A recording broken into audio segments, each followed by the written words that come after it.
Hello everyone, and welcome back for more HOA Karen narratives. In this particular account, I returned from a deployment abroad to discover strangers using a pool on my land. An HOA had appropriated my property, built a clubhouse on it, and then had the audacity to inform me, the legal owner, that I was trespassing. Let's get straight into the story.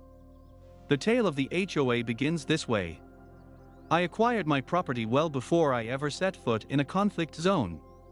At that time, it was merely a dilapidated small farmhouse with a drooping porch and a large stretch of brush-covered land just outside a quiet town. The real estate agent described it as a fix-upper with potential, which translates to nobody else wanted it, but the price was right.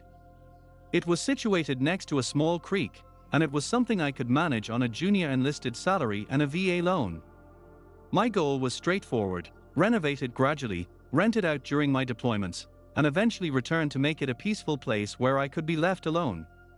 No neighbors peering over my shoulder. No sergeants barking orders. No one forcing me to get up at 5 a.m. unless I chose to watch the sunrise. Then, reality intervened. My deployments became numerous, interspersed with training, overseas rotations, and assignments to locations that were little more than dots on a map and news headlines. I certainly wasn't returning each weekend to take care of the landscaping. I hired a local property manager to oversee things. They secured a couple of long-term renters, primarily older individuals who weren't concerned with modern amenities and simply desired affordable rent. The property essentially covered its own expenses. Years passed in this manner, and upon my final discharge, I held an idyllic vision in my mind. I would return, spend several months renovating the house myself, and perhaps launch a small business, handyman services, firearms training, or something similar. I just longed to feel my own land under my feet again, without the presence of sand or people shooting at me. However, I never anticipated turning off the highway to discover a masterplanned subdivision where my tranquil dirt road once lay. I recall decelerating and simply gazing at the scene. In place of fields and forests, there were now rows of identical houses with matching driveways, uniform mailboxes, and meticulously trimmed trees. There were speed bumps, signs warning of children playing, and, naturally, a large, ornate stone monument at the entrance that read, Karen Mafia Estates. The name has been changed for privacy, of course, a deed-restricted community. A feeling of dread washed over me. I double-checked my GPS. The road name and intersection were correct. I continued driving, wondering if I had taken a wrong turn. But then I saw it. My former driveway was still visible, in a way. It branched off the new main road at a peculiar angle, almost like an afterthought. To one side of it was a neat line of houses, to the other was something I certainly didn't recognize.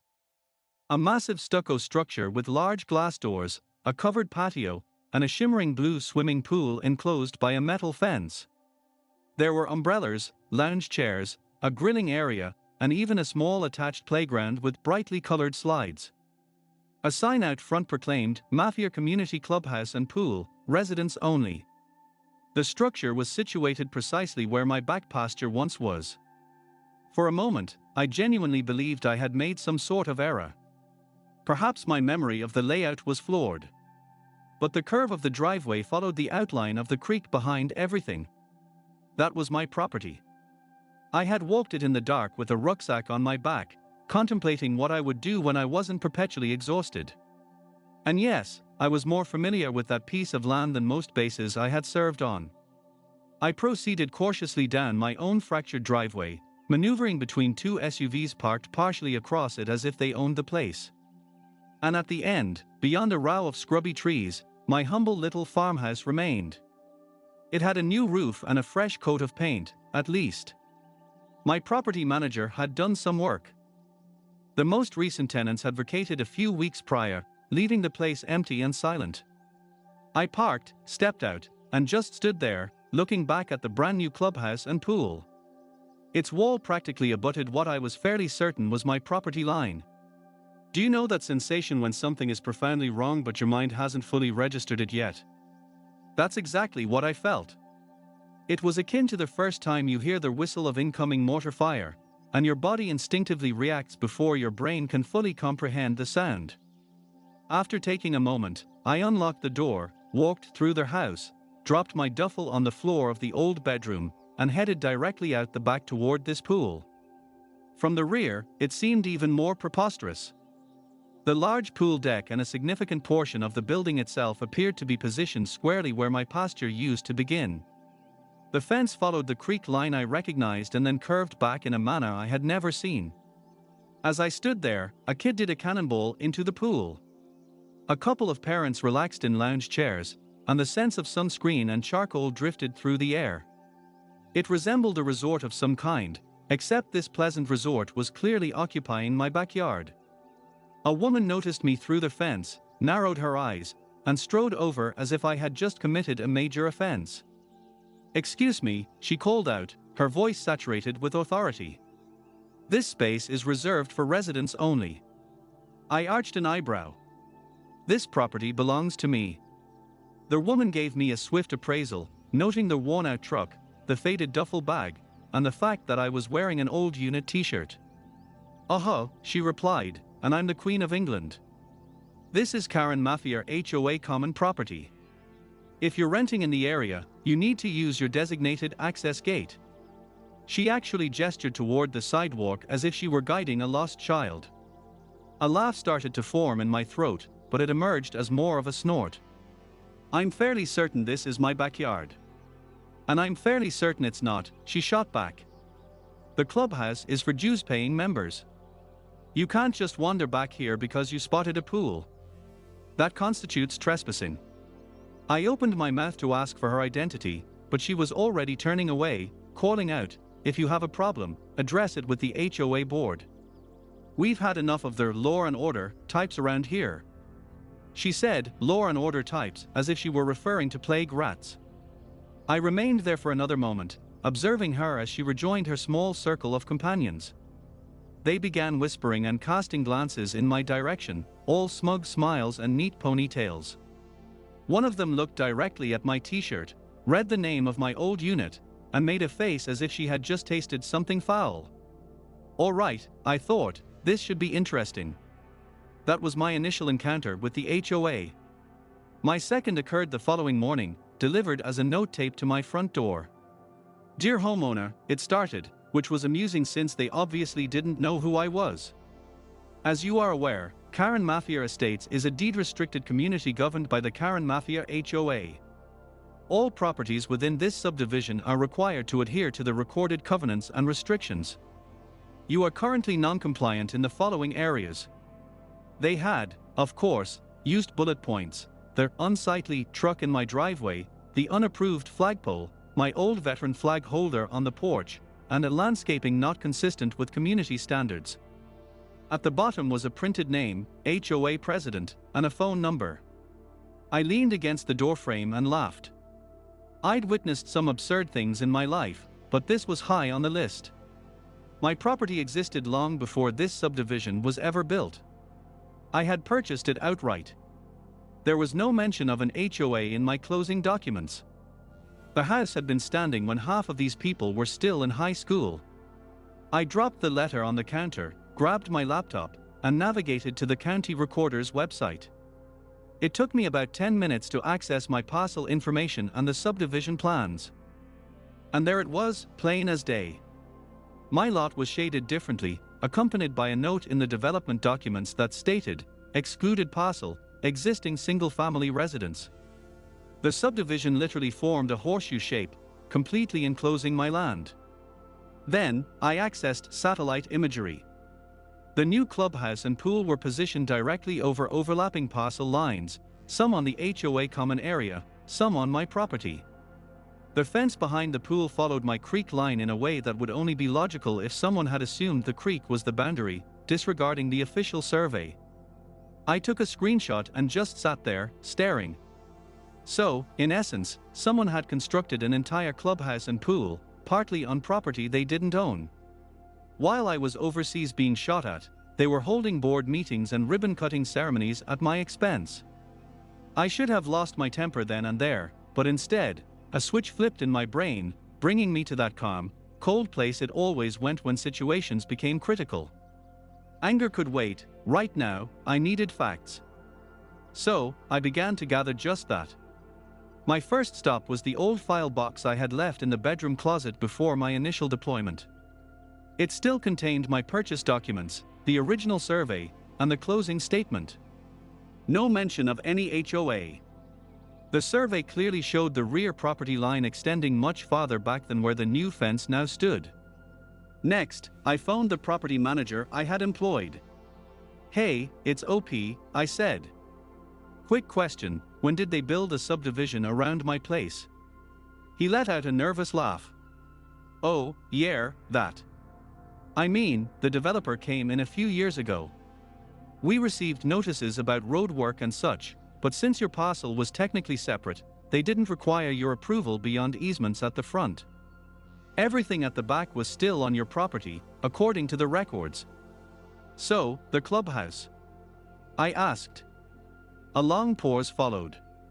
"From the documents we saw, the HOA believed they had acquired enough land from the developer for common use," he said cautiously.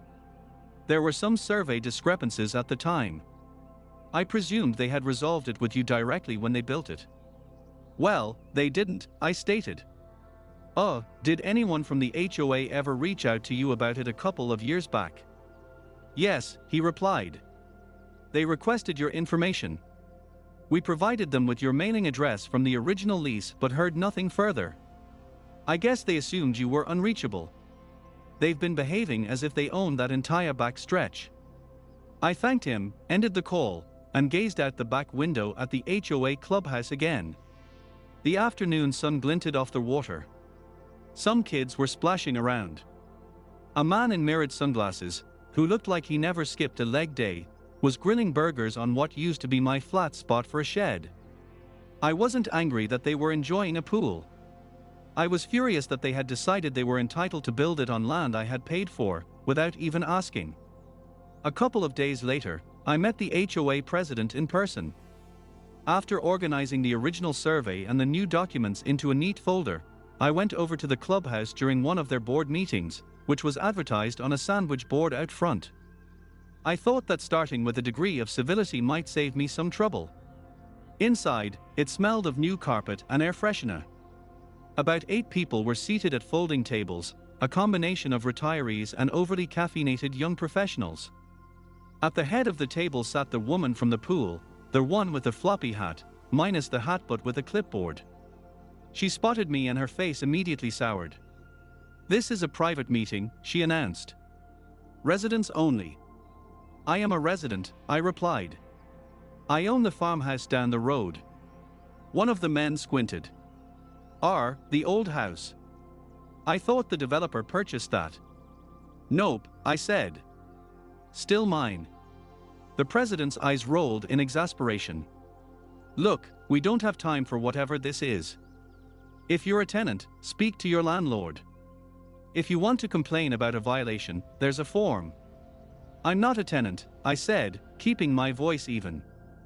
"I'm the owner, and I believe we have a significant problem concerning the location of this building." That captured their attention. The president's smile tightened. "We had all the necessary permits," she stated. "Everything was built to code. This clubhouse is community property. It is not open for discussion." I stepped forward and placed the old survey and the printed map on the table, side by side. "According to the county," I said, tapping the lines, "your building and pool are approximately 30% on HOA land and 70% on mine."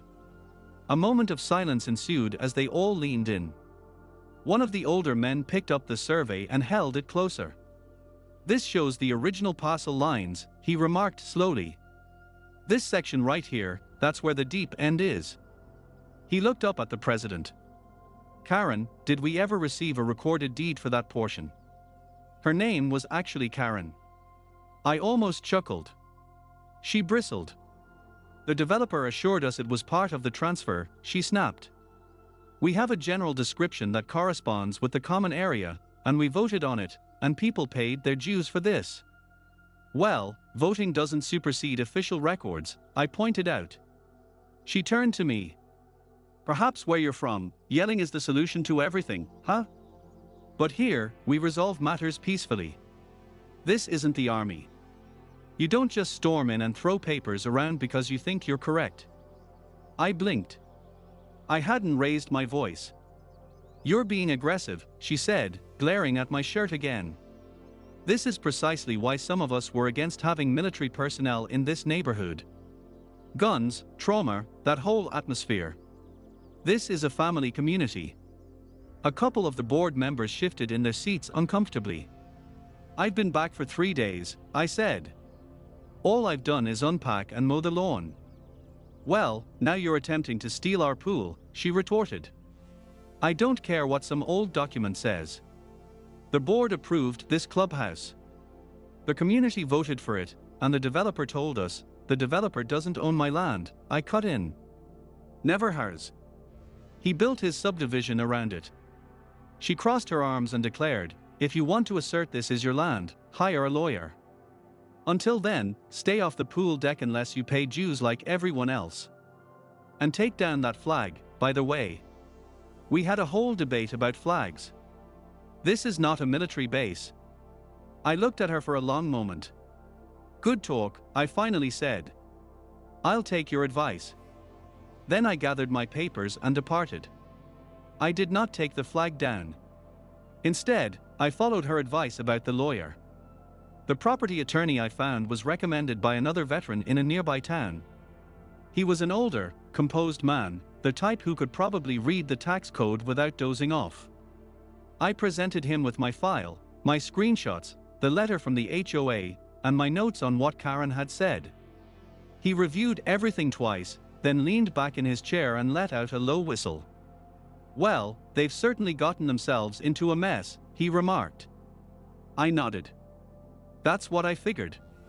In simple terms, he explained, if we are correct and the structure encroaches on your parcel to this degree, you have a classic case of trespass and encroachment. And it's not a minor one. This isn't just a fence that's over the line.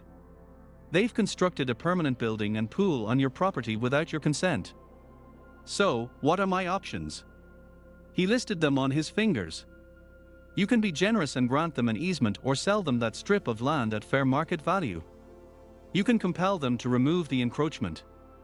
Or you can sue for damages, loss of use, unjust enrichment, perhaps even punitive damages if we can demonstrate they knew, or should have known, they were on your land. I'm not in a generous mood, I said. He smiled slightly. I thought you might say that. Then we'll handle this properly. First, we'll obtain a current survey to confirm precisely where the lines and structures are today. Then, we'll discreetly collect all relevant records, permits, HOA minutes, emails, anything that indicates who knew what and when. Once we have that, we'll send a demand letter. If they are smart, they'll panic and settle. If they are not, we'll let them continue to dig their own hole. I said, and if they are not smart? He nodded. Exactly. How patient are you? I thought about the nights spent in dusty rooms waiting for the go-ahead, the months away from home, and the years fragmented into pieces. I can wait, I replied. And so we did. A week later, the surveyor arrived with a tripod and a laser. I walked the property with him as he staked the lines.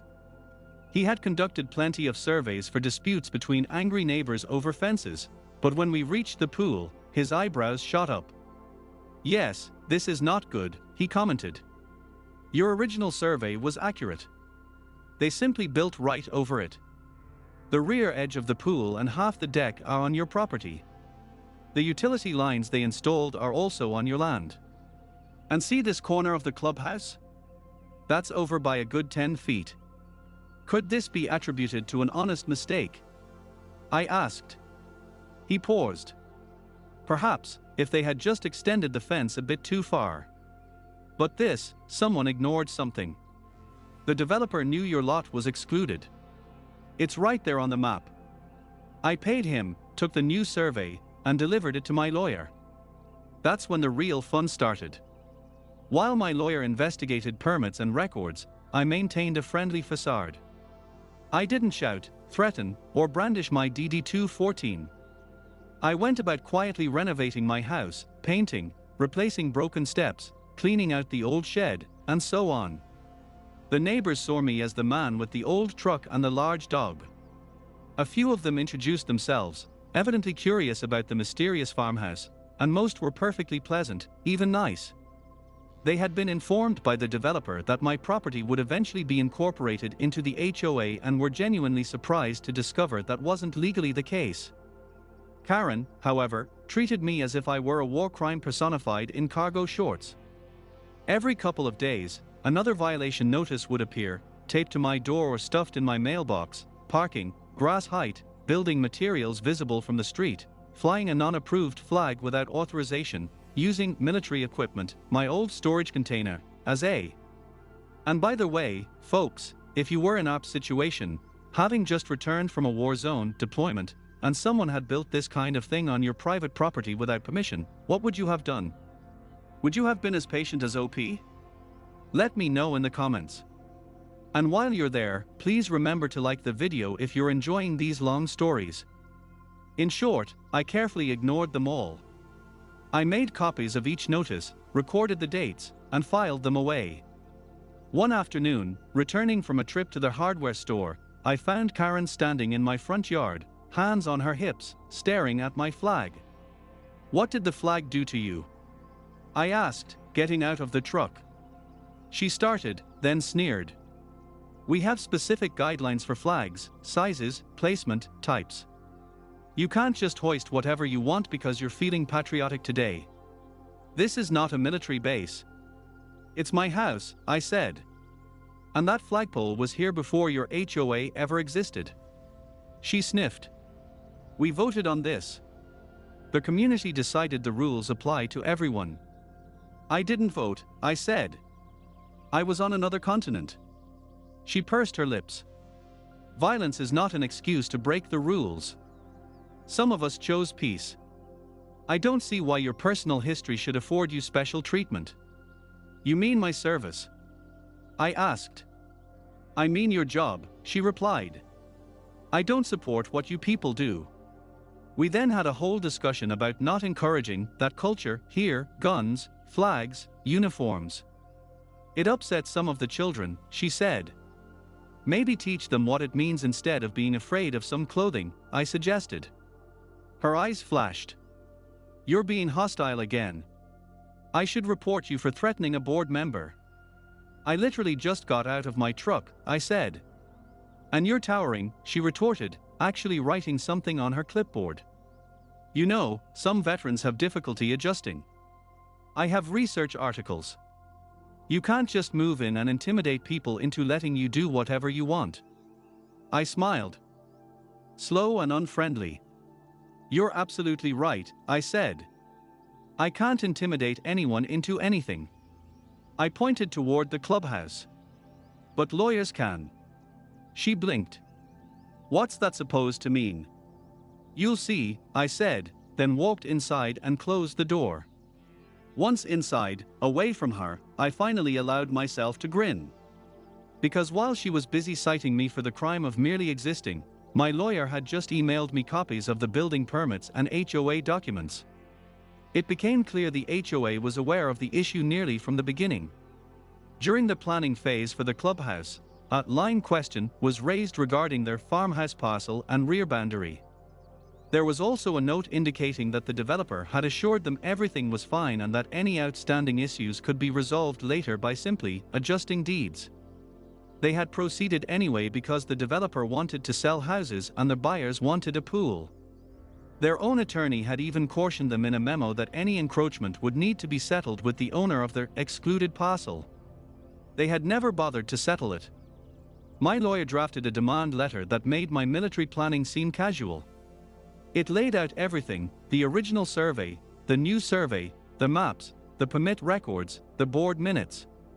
It politely but firmly stated that the Karen Mafia HOA had constructed significant improvements on my land without my knowledge or consent, in knowing disregard of clear property records. The letter presented them with two choices. Option 1, remove all structures and improvements from my land at their expense within a reasonable time frame, restore the land to its prior condition as much as reasonably possible, and pay me damages for loss of use and trespass. Option 2, negotiate a purchase of the portion of my land they had encroached upon at 3 times its fair market value, plus damages, legal fees, and a permanent easement fee. If they refused or attempted to delay, the letter stated we would file a lawsuit for trespass, ejectment, and damages, and we would name individual board members personally for their role in knowingly perpetuating this encroachment. My lawyer sent it via certified mail to the HOA's registered agent and, for good measure, emailed a copy to the board. The following week was quite amusing. Karen appeared on my porch half an hour after the email was sent. She didn't knock, she pounded. I opened the door and leaned against the frame. "What the hell is this?" she demanded, brandishing the letter as if it were a parking ticket. "Are you insane?" "Morning," I said. "You can't do this," she snapped. "You can't sue an entire neighborhood because you want more grass. This clubhouse is for the community. People depend on it. Children swim here. It's a safe, non-military environment. Are you trying to destroy it out of spite?" "I want you off my land," I said. "How you accomplish that is your decision." She jabbed a finger at my chest. "You've known about this for months and you waited until now. That's deceptive. That's like something you'd do in a war." "You mean planning?" I asked. "Manipulating," she retorted. "You could have approached us like a normal person. Instead, you went behind our backs with some ambulance chaser. Are you trying to trigger my anxiety?" I said to her, "You built a pool in my backyard while I was deployed." "The developer told us." "The developer isn't on the deed," I stated. "I am." She took a step back, clutching the letter. "You're going to be responsible for children losing their pool," she said. "Do you understand that? Do you want that on your conscience? Didn't you do enough damage overseas?" And there it was. "Talk to your lawyer, Karen," I said quietly. "I'm finished talking on my porch." Then I closed the door in her face. A week later, the lawsuit was filed. I won't detail all the legal maneuvering. It took months. The HOA's lawyer attempted every possible angle. Adverse possession was inapplicable. A prescriptive easement was also inapplicable. There was some nonsense about implied consent because I hadn't materialized out of thin air during construction to stop them while I was literally in another hemisphere. My attorney methodically dismantled each of their arguments. The fact that they had been warned in their own minutes and proceeded to build anyway did not reflect well on them. The fact that they had been harassing me with baseless violations while aware of a boundary issue was also not helpful. The depositions were the most revealing part. They had to have board members sit down under oath and answer questions about what they knew. Karen, in particular, did not help her own case. My lawyer later told me that when asked why they hadn't contacted me to resolve the boundary issue before construction, she had said, "We tried. He was off doing military things. We weren't going to reward that by bending over backward. This community voted for peace and family values." The court reporter apparently paused, slowly looked up, and then resumed typing. When asked if she understood the definition of trespass, she replied, "That's when people like him come back and think they are in charge." It's remarkable how someone can make themselves so unlikable in writing. Ultimately, we found ourselves in a mediation room. On one side of the table were me and my lawyers, on the other, Karen, 2 other board members who looked as if they were regretting their life choices, and their clearly worn-out attorney. The mediator went through the standard speech about settling, saving time and money, and so on. Then he cut to the chase. "Here's how I see the situation," he said. "The surveys and records indicate that the clubhouse and pool significantly encroach on OP's property. The law in this state is quite clear. The HOA does not have the right to construct permanent structures on land it doesn't own, regardless of what the developer told you. OP is entitled to a remedy." Their lawyer sighed. "We are prepared to offer fair market value for this strip of land," he said. "We've had it appraised. We can offer," my lawyer slid our own figure across the table, 3 times theirs, plus legal fees and an annual easement fee. Karen nearly choked. "That's extortion," she hissed. "Well, it's compensation for years of trespass and for affording you the luxury of not having to tear this thing out of the ground," my lawyer replied. "We don't have that kind of money," one of the other board members said quietly. "We would have to impose a huge special assessment. People will lose their homes." "Or," my lawyer said, "you can simply remove the encroachment at your own expense, of course. Based on the contractor estimates we've obtained, that will cost significantly more and leave you with a useless section of deck and a structural nightmare." The mediator nodded. "The choice is between a painful surgery and amputation," he stated. "I don't see a scenario where you emerge without scars." Karen glared at me as if I had personally dug the pool with my bare hands. "This is ridiculous," she snapped. "You're a soldier. You have benefits. Why do you need this money?" I actually laughed at her.